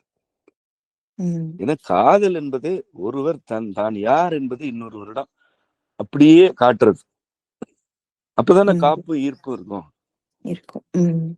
நான் யாருன்னே காட்ட மாட்டேன். இன்னொரு பக்கத்த வச்சுக்குவேன். அதுல நான் தான் பெரிய ஆளு. ம். இப்படி இருக்கிற ஒரு கூட்டத்துக்கிட்ட என்ன இது யார்கிட்ட வந்து தன்னை காட்டும் முதல்ல? ம். பெருமைக்கு ஆட்பட்டா காதலுக்கெல்லாம் வழியே கிடையாது. காப்பும் கிடையாது, ஈர்ப்பும் கிடையாது. வேற ம். ஏதாவது பண்ணிட்டு தெரியலாம். காதல்லாம் வராது. அதனாலதான் நம்ம வந்து அகந்தை விளக்கத்தை பத்தி பல முறை சொல்றோம். நீங்க அகந்தை விளக்காமல்லாம் எந்த ஒரு இறை வழிபட்ட நெறிமுறைக்கும் வரவே முடியாது. ம். வரவே முடியாது. முதல் பெருமைய தணிக்க தெரியணும். இது என்ன ஆயிடுதுன்னா, பெருமைய தணிக்கிறதுல இவங்க என்ன நினைச்சுக்குதுங்கன்னா, ம். நானே நானே இதெல்லாம் விட்டுட்டு இந்த வேலைகள்ல ஈடுபடுறேன். நானே அ உன்னோடு குடும்பம் நடத்துகிறேன். இந்த பெருமைக்கு அங்கேயே தான் பெருமை இருக்கு. அங்கேயே தான் பெருமை இருக்கு. நானே இதெல்லாம் செய்றேன். நானே இதெல்லாம் செய்றேன்றது எங்க ம். காதல்னா என்னன்னே புரியாது. இப்ப நம்ம என்ன புரியுது. பேசுறோம்னே புரியாது. ம். அதனால இந்த கருத்தை வந்து நம்ம இளைய தலைமுறைக்கும், சிறுவர்களுக்கும் கொண்டு போணும் முதல். பெருமை ம். இல்லாம இருங்க. நல்ல பன்மயமா பெருகு. பல வினைகள்ல ஈடுபடு. உன்னை புகழ்வாங்க, எடுத்துக்காத. ம். பாராட்டுவாங்க, எடுத்துக்க. எல்லாம் இறைவன் அருள்றான். சத்தியமா இது நீ கிடையாது. ஏன்னா அதான் உண்மை. உன்கிட்ட ஒண்ணுமே இல்ல. உன் வழியா வெளிப்படுற ஒரு செடி அற்புதமான வண்ணங்களோட மலர்களை வெளிப்படுத்துது. அது என்ன? அந்த செடியா பூக்குது? ம். அந்த செடியிலிருந்து இப்படி இவ்வளவு வண்ணங்களை இறைவன் கொடுக்கிறான். அப்படிதான் ம். எல்லாம். நீயும் அப்படித்தான். உன்னிடமிருந்து மலர்களை அவன் பூக்கச் செய்கிறான். பாக்குறவங்க உன்னை பாராட்டுவாங்க. ஆனா உண்மை உனக்கு தெரியணும். ம். இது எதுவுமே நான் இல்ல என்ற உண்மை தெரியும். இது மிக மிக அடிப்படையான உண்மை. எது ம். செஞ்சாலும் ஒரு பாராட்டு வேணும். எதை செஞ்சாலும் பாராட்டு 4 பேர் புகழணும்னு இருந்தா அதுக்கு ஏதாவது ம். முடிவு இருக்கா? நீங்க இந்த சமூக வலைதளங்கள் இருக்கு இல்லையா? ம். ம். அத பார்த்தாலே தெரியுமே இந்த கூட்டத்துக்கும் காதலுக்கும் தொடர்பே இல்லைன்னு. ஆமா. இல்ல சும்மா ஒரு அதுகளோட WhatsAppல அதுங்க கூட தங்களை அந்த அந்த ஒவ்வொருத்தரும் தன்னை எப்படி ஸ்டேட்டஸ்ன்னு ஒண்ணு ம். போடுறாங்க பாத்தீங்களா? நான் அந்த இதெல்லாம் ஆமா. பார்த்தது இல்ல. கேள்விப்படுறேன். இப்பதான் இதெல்லாம் கேள்விப்படுறேன். கேள்விப்படுறேன் நம்ம. ஆமாண்ணா. அதுல வந்து ம். பார்க்கும்போது தெரியுது. இதை இந்த உலகத்துக்கு ஏதோ சொல்ல வராங்க போல இருக்கு அப்படிங்கிற மாரி நாங்க கிண்டலா பேசிப்போம். அந்த மாதிரி அதுக்காகவே ஒரு போலியான ஒரு வாழ்க்கை வாழ்ற மாதிரி ஒரு கட்டாயத்துக்கு தள்ளப்படும்போது, நீங்க சொன்ன மாரி இந்த இயல்பு உணர்ச்சிங்கிறது வந்து கேள்விக்குறிதான். ஆமா. இதுல தான் யார் அப்படின்னு காமிக்கிறது. ஒவ்வொருத்தருக்கும் அவங்களுக்கான ஏதாவது ஒரு படங்கள் வச்சுக்கிறது அப்படின்னு நீங்க பாருங்க, அந்த பெருமையோட அளவு தெரியும். ஏதாவது ஒண்ணு செஞ்சா உடனே அது ஒரு படம் எடுத்து அதுக்கு இதுக்கு வேற யாராச்சும் அதுக்கு என்ன சொல்றது, அது பொறாம, நம்ம பொறாம. இது எதையாவது ஒரு செஞ்சுட்டு அது பிடித்திருக்கிறதுன்னு போடுறவங்க எல்லாம் நல்லவங்க இல்ல, அது போடலன்னா அவங்களுக்கு எல்லாம் பொறாம இருக்கு. இது எந்த அளவுக்கு கெட்டு போச்சு பாருங்க. அவங்கவுங்க ஒன்னும் பெரிய அரிய சாதனைகளை செஞ்சுட்டு எல்லாம் எதிர்பார்க்கறது இல்லைங்க. நம்ம வீட்டுல ஏதாவது ஒரு வேலையை செஞ்சுட்டு அதை எடுத்து போடுறது, அருமை அப்படின்னு இது நீங்க 4 பேரு. இப்ப இதுல பாத்தீங்கன்னா இந்த பிடித்திருக்கிறதுன்னு தொடர்ந்து போடுறது அடிமையாயிடுது இல்லையா? அந்த மாதிரியான பல பேர் நிறைய சுரண்டப்பட்டுறாங்க, பயன்படுத்தப்படுறாங்க. ஆமா. சுரண்டப்படுறான்னு சொல்ல முடியாது, அதுதானே நாட்டமே. இதுதான் அங்கீகாரம் நினைக்குதுங்க. இப்படி நீங்க ஐநெறியில அந்த புடைப்பே புடைந்தழைக்கும் வாயில் அப்படின்னு சொல்லிருப்பீங்க. அது மாதிரி இது அவங்களுக்கு ஒரு புடையா இருக்குங்கிற மாதிரி பார்க்கலாம். அதுவே அவங்களுக்கு ஒரு அழிவை தான் தேடிட்டு வருது. அது தெரியறது இல்ல பல பேருக்கு. இது எல்லாமே புடைப்பு தாங்க. இது எல்லாமே ஒரு புடைப்பு தான். அதாவது உடம்பு புடைச்சுக்கிச்சுன்றது உடம்போட வளர்ச்சி கிடையாதுல்ல. ஆமா. அது இதெல்லாமே இந்த பெருமைக்கு அலையிறதே ஒரு புடைப்பு தான். அது எங்க போய் நிக்குது? இந்த சமூக வலைதளங்களை பார்க்கும்போது கொடுமையா இருக்கு. இப்ப நம்மளும் தான் பயன்படுத்துறோம் ஒரு கருத்தை பகிர்ந்துக்கிறதுக்கு, தகவல் தொடர்புக்கு. செம்மையில நம்மகிட்ட எல்லாமே பயன்படுத்துறோம். என்ன பண்றோம்? கருத்தை பகிர்ந்துக்கிறோம், ஒரு தகவலை பரப்புறோம். அதை தாண்டி ஏதாவது செய்யறோமா? ஆக்கத்துக்கு சரியா சொன்னீங்க. ஆக்க பணிகளுக்கு இது இந்த காலத்து ஊடகத்தை பயன்படுத்துறோம் நம்ம. பெரும்பகுதி மக்களுடைய அணுகுமுறை எப்படி இருக்குன்னா, அது பெருமை வளர்த்து கொள்வதற்கானதா இருக்கு. அப்போ பிறழ்ச்சி தான் அதிகமாகும். காதல்கெல்லாம் வழியே கிடையாது. சரிங்க. அடுத்துனா இப்போ மனிதர்களுக்கு பன்மயமான உணர்ச்சிகள் வழங்கப்பட்டிருக்கு. மகிழ்ச்சி, களிப்பு, பரவசம், அச்சம், கவலை, கோபம் இப்படின்னு பன்மயமான உணர்ச்சிகள் வழங்கப்பட்டிருக்கு. ஆனா இன்று நடைமுறை எப்படி இருக்குன்னா, ஒரு சில உணர்ச்சிகள்ல மட்டுமே அப்படியே ஒரு சுழன்றுட்டு இருக்கிற மாதிரி, ஒரு போல செய்தல் போல மீண்டும் மீண்டும் ஒரு மகிழ்ச்சி, அப்புறம் ஒரு பதட்டம், அப்புறம் ஒரு கோவம், அப்புறம் ஒரு கவலை, திரும்ப ஒரு மகிழ்ச்சி, பதட்டம், கோவம், கவலை இப்படின்னு ஒரு ஒரு ரிப்பீட் மோட்லயே போயிட்டு இருக்கிற மாதிரி பார்க்க முடியுது. பலருக்கு களிப்புனா என்னன்னே தெரியல. ஆனா நமக்கு குடுக்கப்பட்டிருக்க பன்மயமான உணர்ச்சிகளை தெரிஞ்சுக்காமலே ஒரு நெறிப்படாமலே இருக்காங்களே, இதை எப்படி நெறிப்படுத்துறதுங்கண்ணா? அது குழந்தைகள் அது பொருளாதார புடைப்புங்க. இப்போ நீங்க சொல்ற மாதிரியான தன்மைகள் யார்கிட்ட இருக்குன்னு பாத்தீங்கன்னா, பெரும்பகுதி பொருளாதாரம் புடைச்சு போடுது, கொழுப்பு. அதாவதுங்க, அருமை தெரியணும், எல்லாத்தோட அருமையும் முதல்ல தெரியணும். ஒரு பணம் ₹1 நம்ம கைக்கு வருதுன்னா அதோடைய அருமை என்ன, இதுக்கு நம்ம எவ்வளவு உழைச்சிருக்கிறோம். சரி, நமக்கு கொடுக்குறாங்கன்னா அவங்க எவ்வளவு உழைச்சு கொடுக்குறாங்க தெரியணும்ல. வருது, நான் இப்படிதான் இருப்பேன் அப்படின்ற புடைப்பு, இந்த கொழுப்பு அதெல்லாம். அதனால நிறைவே வராது. நம்ம தான் உரையாடி இருக்கிறோம், பற்றாக்குறை பழகுவீர் அப்படின்ற உரையில இதை பத்தி எல்லாம் சொல்லியிருக்கிறோம். பற்றாக்குறை எப்பவுமே இருக்கணும். உன்கிட்ட நிறைய இருக்கலாம், ஆனா நீ ஒதுக்காத, வச்சுக்க. ஒரு பற்றாக்குறையில வாழ்க்கையை பாரு, அப்பதான் உனக்கு திறன் மேம்படும், அப்பதான் நெறிப்படுவ.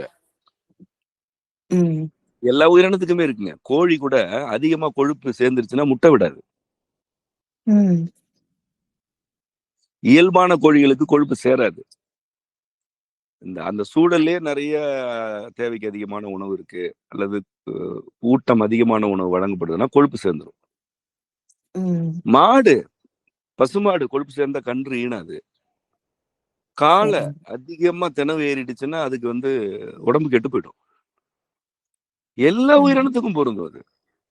செடி, அதிகமான ஒரு தாவரம் இருக்கு, அதிகமா மழை பெஞ்சு குளிர்ச்சி நிறைய கரிமம் இருக்குன்னா முடிஞ்ச வரைக்கும் இலைகளை பெருக்கும், வெப்பமும் குறைஞ்சிருச்சுன்னா அப்படியே கருக்கி விட்டுரும். ம். அற்புதமான படைப்பு, ம். அற்புதமான படைப்பு. அப்படியே இல்ல மிகுதி ஆயிடுச்சு, அப்படியே இலைகள் எல்லாம் கருக்கிடும், கிளையெல்லாம் பட்டு போக வச்சிரும். மறுபடியும் ம். வெயில் வரும் பொழுது இலைகளை அதிகப்படுத்தும், துளிர்களை அதிகப்படுத்தும். இன்னும் ஊட்டம் அதிகமாயிடுச்சா பூவா பூத்து காயா காய்ச்சிரும். வெளியில தள்ளிடும், வச்சுக்காது. ம். ஆக்கமாக்கும், மிகுதியை ஆக்கமாக்கும். அது ஒரு ம். செடி செய்யும். மிகுதியை ஆக்கமாக்குதல் என்பது ஒரு தாவரத்துக்கு தெரியும். தாவரத்துக்கு தெரியாது. தாவரத்தின் வழியே இறைவன் நிகழ்த்துறான். கோழிகள் ம். முட்டை அதிகமா போட்டு அதை மீறி அதிகமா போனா முட்டையே போடாது, உடம்பு கெட்டு போயிடாது. அதுதான் சொன்னேன், அது இயல்பான கோழிகளுக்கு வராது, நம்ம வளர்க்குற கோழிகளுக்கு நடக்கும். ம். மிகுதினா அதை ஆக்கமாக்கணும். மிகுதினா திமிர் எடுத்து தெரிஞ்சா ம். அப்ப அப்படி சும்மா வெட்டித்தனமான கவலை, எனக்கு அது இல்லை, எனக்கு இது இல்லை, எது இருக்கோ அது கண்ணுக்கே தெரியாது. ம். நம்மளும் பாக்குறோம், காலையில வந்து களை வெட்டுறாங்க, என்ன பாத்திரம் தேய்க்கிறாங்க, ம். கூட்டுறாங்க, ஒரு ஊதியத்தை வாங்கிட்டு போறாங்க. அவங்க நெறிப்பட்டு வாழ்வாங்க. ஏன்னா கைக்கு ஒரு தொகை வருதுன்னா அதுக்கு அந்த இடுப்பு அவ்வளவு வளைஞ்சிருக்கு, அந்த நுரையீரல் அவ்வளவு மூச்சு இழுத்து இழுத்து விடுது, ம். அந்த விரல்கள்ல வந்து அவ்வளவு வலி வேதனை இருக்கு, போய் எப்படா சாப்பிட்டுட்டு தூங்குவோன்னு இருக்கு. ம். அதே போலதான் நீங்க பெருநிறுவனத்துல பணி செய்யலாம். என்ன பாடுபடுறாங்க இன்னைக்கெல்லாம், 14 மணி நேரம் 12 மணி நேரம் பணி செய்யறாங்க. ம். இவ்வளவு உழைச்சு தானே ஈட்டுறீங்க, இதை ஏன் விரயம் பண்றீங்க? ம். ஆக்கமாக்குங்களேன். உபரியா ம். இருக்கா, ஆக்கமாக்குங்க. ஒரு நிலம் வாங்கி போடுங்க, ஒரு நல்ல வீடு கட்டுங்க, ஆக்கமாக்குங்களேன் பொருளாதாரத்தை. அப்போ கவனம் எங்க போகும்னா, நம்ம இப்போ ஒரு வீடு கட்டுறோம், நம்ம வந்து ஒரு நிலம் வாங்குறோம், அதுல ஒரு தோட்டம் போடுறோம், அதுல 4 ம். வெண்டைக்காய் காய்க்கிறத பார்க்கணும். ஆக்கம் வேணும். ம். ஆமா. ம். உழைக்கிறது, அது வந்து உட்காந்துக்கிட்டு இந்த பரோட்டா அந்த பரோட்டான்னு வாங்கி திங்கிறது, அப்புறம் உடம்பு முடியலன்னா மருத்துவமனைக்கு ஓடுறது, ம். இதெல்லாம் ஆக்கமா? அப்புறம் இதுல வந்து மன அயற்சி வந்துருச்சுன்னா கண்டதையும் பாக்குறது. அதுதான் நான் ம். சொல்றேன், உனக்கு வந்து தூக்கம் வரலன்னா தூக்கம் வரணும்னு தான் விரும்பணும்.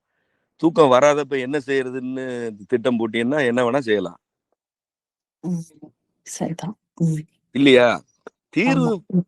இல்ல தீர்வை பத்தி ஒரு அடிப்படையான பார்வை வேணும்ல. அது ஏன்னா அந்த பெருமை வந்து அதெல்லாம் தடுத்துருது. ம். பொதுவா நான் நினைக்கிறது என்னன்னா, நேற்று கூட செவ்வேலோட உரையாடல்ல சொல்லியிருந்தேன், ம். தன் மேல முதல்ல கண்ணியம் வேணுங்க. ஆமா. ம். சுயமரியாதைன்னு ஒண்ணு வேணும். ம். நமக்குன்னு ஒரு மரியாதை இருக்கு. ம். 2வது மனிதர்லாம் அதை ஒத்துக்க வேண்டாம்.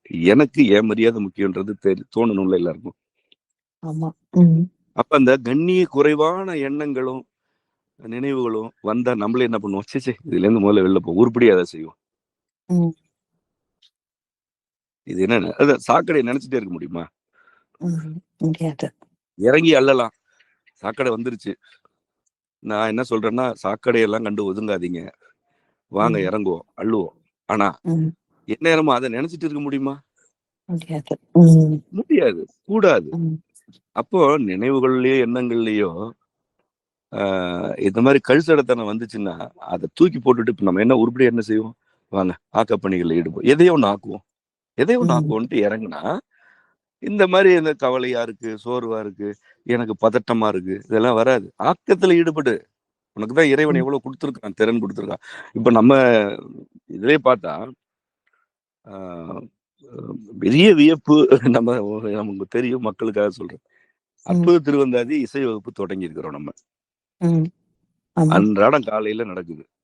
ம். இது வரைக்கும் பாடவே மாட்டேன்னு எனக்கு வராதுன்ற எத்தனை பேர் பாடுறாங்க. நேத்து கூட ஒரு குழு வந்துட்டு போனுச்சு, தேர்வு ஒரு நேரடி பயிற்சிக்காக வந்திருந்தாங்க.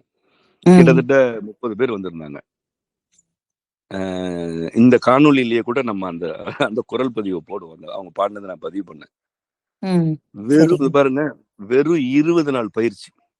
ம். 30 பாடலா, 15 நாள் பயிற்சி, ஒரு நாளைக்கு 2 பாடல், ஆமா. 15 காலை பொழுதுகள்ல மட்டுமே பயிற்சி கொடுத்து என்ன ம். ஒத்திசைவா பாடுறாங்கன்னு இந்த மக்கள் கேட்கட்டும், இந்த செவியை கேட்கிறோம். ம். ஆமா. இதுல அந்த 30 பேர்னா 30 பேருமே இதுக்கு முன்னாடி பாடாதவங்க. ம். கத்து கொடுத்தது யார் தெரியுமில்ல? ஆசிரியர்கள் இருக்காங்க 4 பேர், ம். சிறுவர்கள் ஆமா. அருவி, நற்றாய், இயக்கி, அரும்பிசை, எல்லாம் ம். 13, 14 வயசு பிள்ளைங்க. ம். அதுல இயக்கிதான் உள்ளவே சின்ன பொண்ணு. ம். ஒரு 10 வயசு இருக்கும்னு நினைக்கிறேன். ம். கத்து கொடுக்குறாங்க. இவங்க தான் பயிற்றுனர்களே அற்புத திருவந்தாதிக்கு. ம். ஆமா. இவங்க கத்து கொடுத்து இன்னைக்கு 300 மாணவர்கள் இருக்காங்க காலையில. ஆமா. அற்புத திருவந்தாதியில 101 பாடல்களையும் என்னோட இருக்கும் இந்த சிறுவர்கள் பாடுவாங்க. பன்னறி மாறாம பாடுவாங்க. ம். இவர்கள் கத்து கொடுத்து ஒரு கூட்டம் வந்து நேத்து பாடிட்டு போகுது. ம். இதுல ஆக்கம், இதுல வாழ்க்கை. காலை பொழுது இப்படில விடியணும். ம். இவங்களுக்கு எல்லாம் தூக்கம் வராத சிக்கல் வருமா? வராது. பொருள் சொல்லி கொடுக்குறோம். இப்ப இவங்க வந்து பொருள் சொல்லி கொடுக்குறாங்க. நம்ம பிள்ளைங்க வந்து எல்லாருமே ஆசிரியர்கள். நான் பிள்ளைங்கன்னு சொல்றது தெரியணும் மக்களுக்கு. ஆமா. ஒரு 10 வயது அழகா குழந்தைய என்ன விளக்குறாங்க. செய்யலாம்? ஒரு ம். 10 வயது குழந்தைய நீ எப்படி பார்க்கணும்? ம். அது வாயிலிருந்து திருமுறைகள் வரணும். அது வாயிலிருந்து அம்மாவுடைய திருவந்தாதி வரணும். ம். காலையில எந்திரிச்சு வந்து திருவந்தாதிக்கு சொல்லுக்கு சொல் பொருள் விளக்கிட்டு இருக்கு நம்ம பிள்ளைங்க உட்கார்ந்து. ம். பாட்டு கத்து கொடுக்குது. இதுல ஆக்கம். அந்த குழந்தைங்களோட எண்ணங்கள்லயும் நினைவுகளும் என்ன வரும்? இன்னும் இது இப்படியேதான் அவங்க வாழ்க்கை இருக்கும்னா அவங்களோட எண்ணமும் நினைவும் எப்படி இருக்கும்? இதுல இனிமே ஆக்கம். இப்ப யாரு ம். நம்ம வறுமையில இல்லையா? நான் ஒண்ணும் ஏழை கிடையாது. என் கூட ம். இருக்கிற பெரும்பகுதி ஏழை கிடையாது. எல்லாருமே செல்வத்தோட தான் இருக்கிறோம். நமக்கு என்ன இறைவன் என்ன குறை வச்சான்? எல்லாம் கொடுத்துட்டான். ம். நமக்கு மிகை வருது. என்ன? அந்த மிகையை நம்ம என்ன செய்யறோம்? ஆக்கமாக்குறோம். ம். வா, உனக்கு பணம்லாம் ஒரு சிக்கல் கிடையாது. வா, இந்த வேலையை செய். வா, பாடுவோம். ஓ, இசை நல்லா பாடுறியா? வா, இசை நிகழ்ச்சி நடத்துவோம். வா, ஒரு ம். 1000 பேர் 2000 பேருக்கு முன்னாடி பாடுவோம். வா, ஆக்கம். இது முடிச்சிட்டியா? இந்த வா, கோயில் கட்டுமானம். வா, இறங்கு. ம். என் கோணம்னா இதுதான். இதுல இறங்கு. இந்த தோட்டம் உனக்கு தோட்டம் பண்ணி பிடிக்குதா? வா, ஒரு தோட்டம் போடு. ம். மூலிகை வா, கத்துக்க. முப்பொருள் கொள்கை கத்துக்க.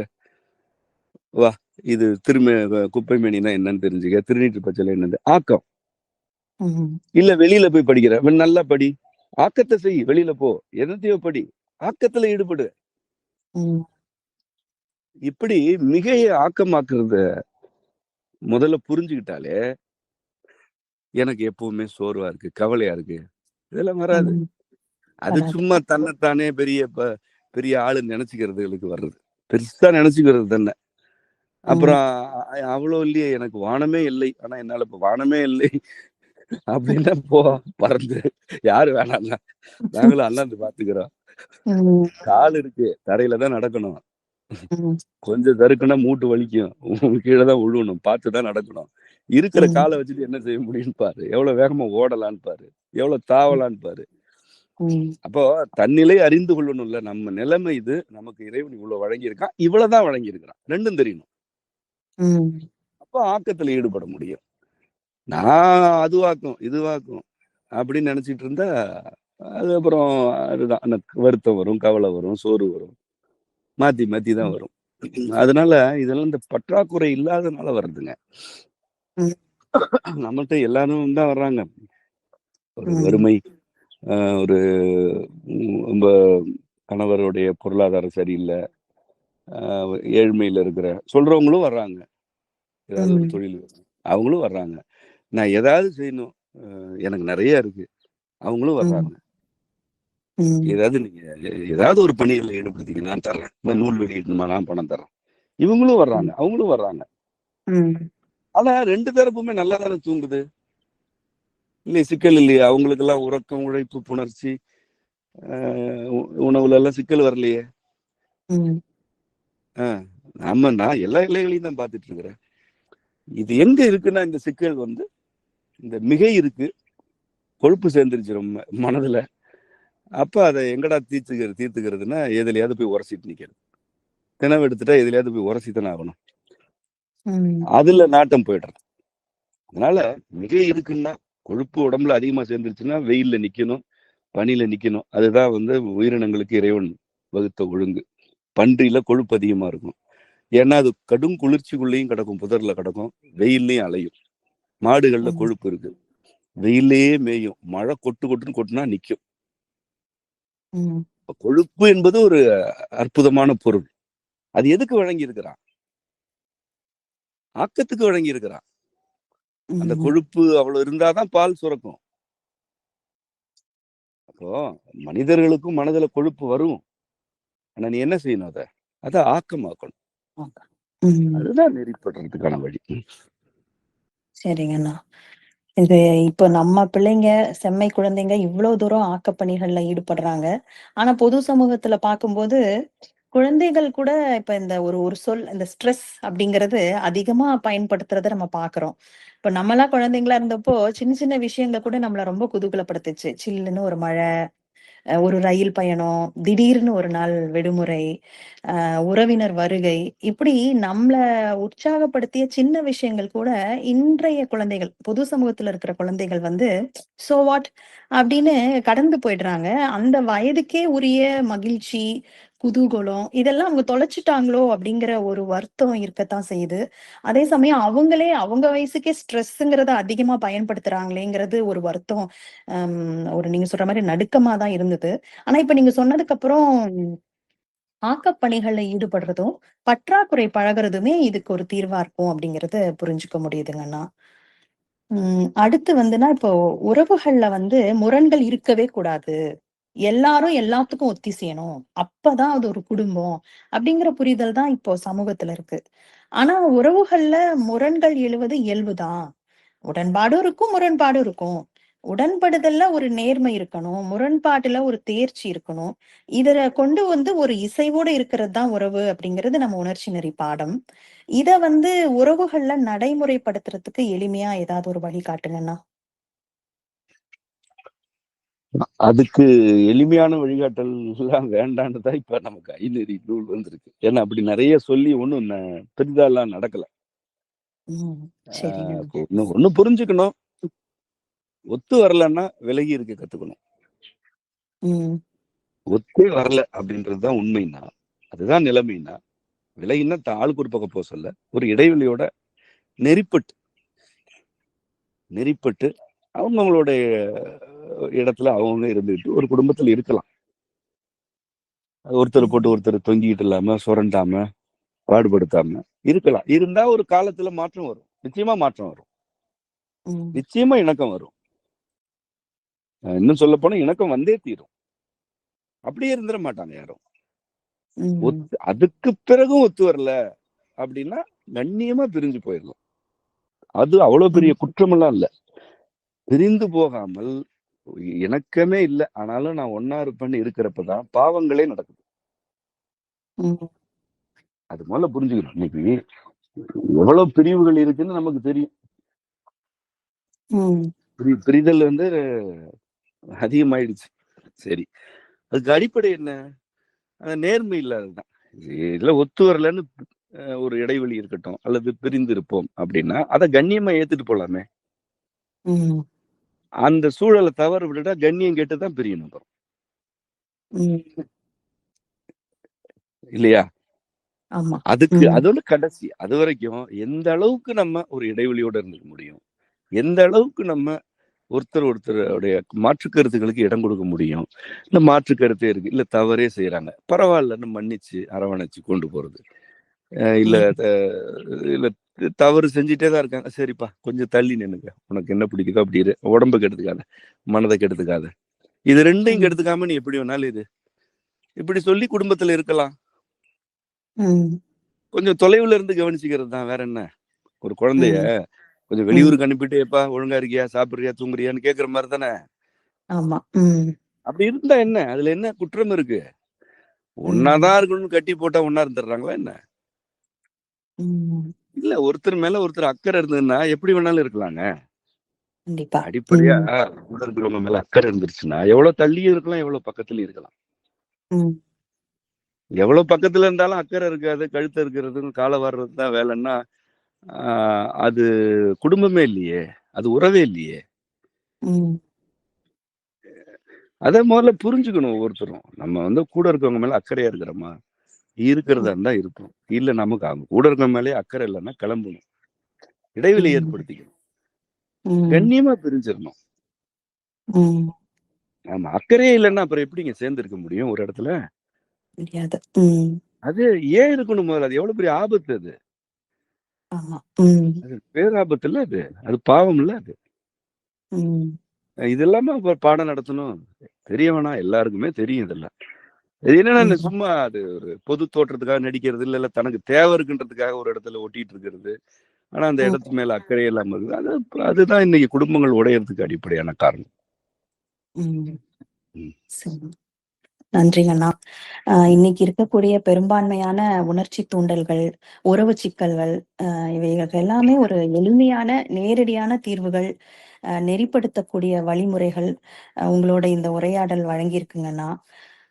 இந்த உணர்ச்சி நெறி பாடங்கள்ல பல சொற்கள், சான்றா, தகையூறல், குழையூறி, உளம் குளிர்ந்து, இந்த மாதிரி சொற்கள் வந்து கேட்கும்போதே அழுத்தம், பதட்டம், இந்த மாரி உணர்ச்சிகள்லாம் தணிந்து, உடல்லயும், மனதிலயும் ஒரு தளர்வ, ஒரு இலகுவான தன்மைய, ஒரு இசைவ உணர முடியுதுங்கண்ணா. ஒரு இறுக்கமான நிலையில இருக்கும்போது கூட இந்த நூல வாசிச்சா, இந்த சொற்கள், இந்த மறைமொழிகள் நமக்குள்ள ஆழ்ந்து ஊடுருவி, ஒரு அமைதியையும், ஒரு தகையூறலையும், ஒரு நிறைவையும் கொடுக்கிறத நான் உணர்றேன். இதே மாதிரி இந்த நூல் பலரையும் ஆற்றுப்படுத்தி, தனித்து, குழைத்து, அ அவங்களும் உணர்ச்சியில நெறிப்பட்டு, மெய்யாக உறவாட வைக்குங்கிறது வந்து ரொம்ப தெளிவா தெரியுதுங்க அண்ணா. அதுக்கு உங்களுக்கு மிக்க நன்றி அண்ணா. நன்றி தங்கம். அனைவருக்குமே தான். அது பொதுவா இந்த நூல் ஐநெறி நூல் வந்தது ஒரு வாழ்க்கையில் எனக்கு மிக ஒரு பேரருள். அந்த நூல் கிடைத்த சூழலும் பேரருள் தான். அந்த நூல் வந்து எனக்கு மட்டுமல்ல, நம் யாவருக்குமே பேரருள் தான். வழங்கப்பட்ட நூல் அது. இந்த நூல் இவ்வளவு விரைவா நூலாக்கம் பெறுவதற்கு நீங்க, நம்ம குழுவில் இருக்கக்கூடிய நூலாக்க குழுவினர், மாணவர்கள், கூட்டமைப்பு மாணவர்கள், அப்புறம் இதுல கலந்துகிட்டவங்க வந்து மீண்டும் மீண்டும் ஐநெறி பாடங்களை வந்து நடத்த சொல்லி கேட்டு தெளிவடைந்து, ஒரு இன்னைக்கு இப்படி பார்த்தா என்ன சுத்தி இப்படி ஒரு நெறிப்பட வேண்டும் என்று விரும்பக்கூடிய ஒரு இப்படி ஒரு அணுக்கர் கூட்டம் நிக்கிறத பார்க்கும் பொழுது, இதெல்லாம் எப்படி நிகழ்ந்தது, இப்படி ஒரு அற்புதம் நிகழுமா வாழ்க்கையிலன்னு தான் எனக்கு இருக்கு. நம்ம இந்த நூலை இன்னும் விரிவா எந்த நூலையும் இப்படி எடுத்துட்டு போனதில்லை. நான் இந்த நூல் மட்டும்தான். என்ன பண்ணுவீங்களோ தெரியாது. இந்த நூலை படிங்க. படிக்க முடியலையா உரையாடல் கேளுங்க. ஒலி நூலாகவும் வெளியிடுறோம் இல்லையா நம்ம, அதுவும் இப்போ நேரத்தை பதிவு எல்லாம் தொடங்கிட்டோம் நம்ம. இன்னும் ஆங்கிலத்திலையும் நூல் கொண்டு வர்றோம். அதற்கான முதலியல் மொழியாக்கமே முடிஞ்சிருச்சு. இது நமக்கு வழங்கப்பட்ட பணி, இது பரவலாக எடுத்து செல்ல வேண்டும் என்று.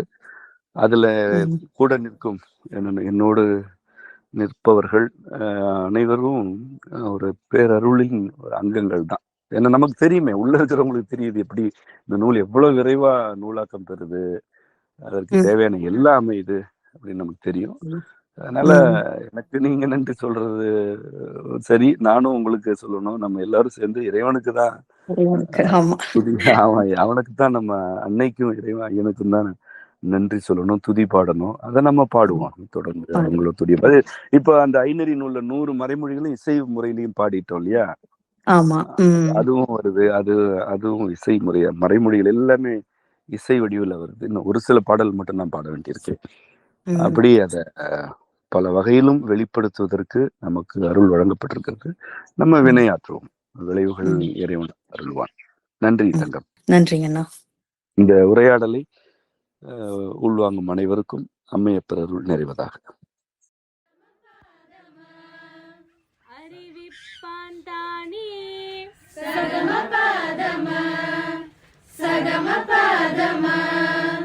அறிவாய் அறிகின்றான் தானே சகமபதமா சகமபதமா அறிகின்ற மெய்ப்பொருளும் தானே சகமபதமா சகமபதமா விரிசுடர் பாராகாயம் அப்பொருளும் தானே அவன் சகமபதமா சகமபதமா சகமபதமா சகமபதமா சகமபதமா சகமபதமா சகமபதமா சகம பாதமா அறிவானும் தானே சகம பாதமா சகம பாதமா அறிவிப்பான் தானே